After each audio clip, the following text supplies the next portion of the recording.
Здравейте, тиктокаджи, здравейте, колегорбечи, добре дошли вечерните новини по горбети. Хади бахим, пускай кафенцето и дай да видим какво става по Южният фронт и последиците от нея. Защото има и такива.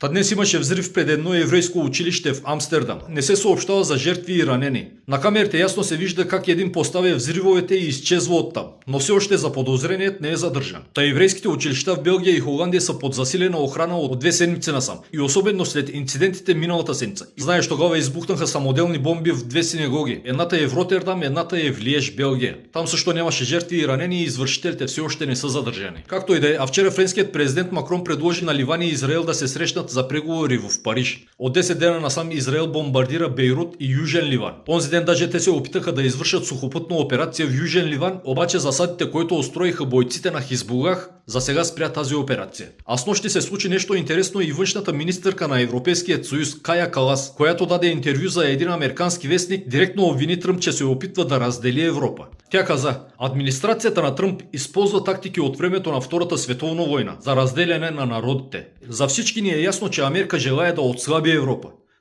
Хасикте, какви слова само от един европейски министър. Явно Калас не си е пила зомбиращите хапчета. Аз по друг начин не мога да си го обясня. Абе хъзъм, щом толкова ви е ясно, защо продължавате да подкрепяте един психар? Защо се връзвате на игрите му? Защо не предприемате нещо, с което ясно да му покажете, че така не се играе? Едва ли ще го направят, но все пак е нещо, че вече почват да го казват на глас. Както и да е, а снощи имаше иранска атака с ракети и дронове срещу саудитското летище Принц Султан.